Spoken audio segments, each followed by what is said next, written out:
Hi, I'm Mr. Hakan. And I'm Miss Sarah. And we're both head instructors and managers here at the Australian Martial Arts Academy. Today we're going to be providing you with 5 crucial strategies you can implement at home to help best prepare your child for their next belt promotion. This is a really exciting time because this is that point where you can see that you get to achieve the next belt one step closer to black belt or your next goal that you're working for, but also you can see what you can do now that you couldn't do when you first got that belt or before you got started. Fantastic, let's get right into it. So the first thing we need to do is attend our regular classes. This is going to form the foundation necessary in order to progress. You're going to be working on the curriculum, all your techniques, hand techniques, kicking techniques, as well as the values they'll be learning through the mat chat that they need to do in order to move on to their next belt level.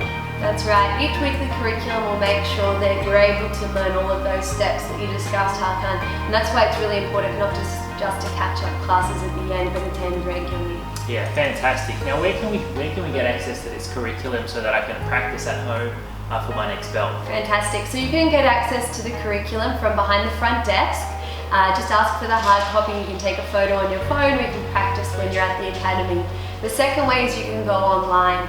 So you can go onto the members section of our website and you can print out or access on an iPad everything that you need to be able to do in order to achieve that next belt. And finally, you can also watch on our curriculum DVDs some of the instructors demonstrating exactly what it is.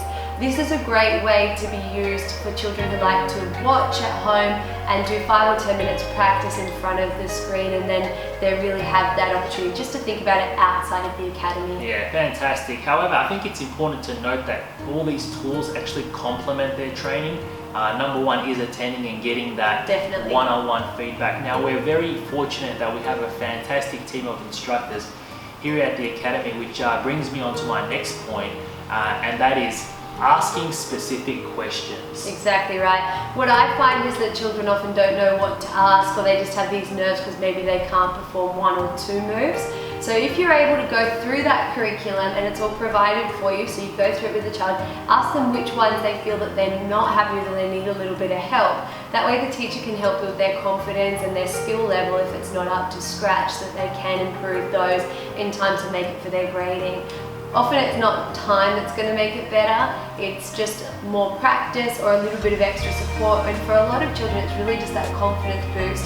And if it's just specifically about one technique that they're worried about, or a couple of techniques, then that's something that can be really helped by just talking to your teacher. Yeah, fantastic. Then what the teachers will then do is they'll look at that specific area. Let's say it's adjusting the technique, the shape of the foot to execute a correct technique. We will then provide specific tailored drills and techniques they can practice at home to address that area that needs working on. Now, how important is diet going into it? I think diet and taking care of your body is really important. If you want to be able to perform at your best, especially as the curriculum starts to get a little bit harder, it's really important to make sure that you're eating regularly, that you're fueling yourself properly before your session, that you're drinking enough water, and you're eating the right foods, because let's face it, kids are the same as adults. In fact, they're probably a little bit more sensitive. If they're not eating the right foods, they're not going to perform at their best. And have the required consistent energy throughout their days and their throughout their day, their training and their grading day. Great. Now I'm going on to point number 5, and that is instilling value onto the next belt. So I think this is required from all support networks, that next level, that next belt is an important part of the process. So we're enjoying that process, enjoying the journey. If the journey or the goal is to achieve that black belt, we want to ensure and remind our children that we are one step closer to that. Once we do get our black belt, there are other goals set for them in our Beyond Black Belt curriculum as well. And I guess that's reinforced by the value, so not just the fact of the belt, but improving up from a purple, say, to a brown belt means, hey, you are actually a little bit faster.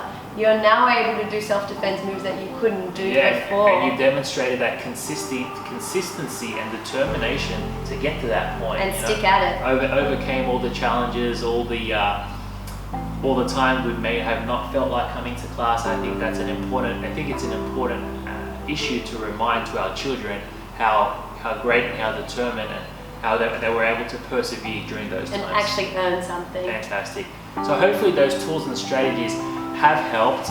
If there are any other tools that you apply at home with your kids, please feel free to share in the comments below. We would love to hear from you, and I think that will really help.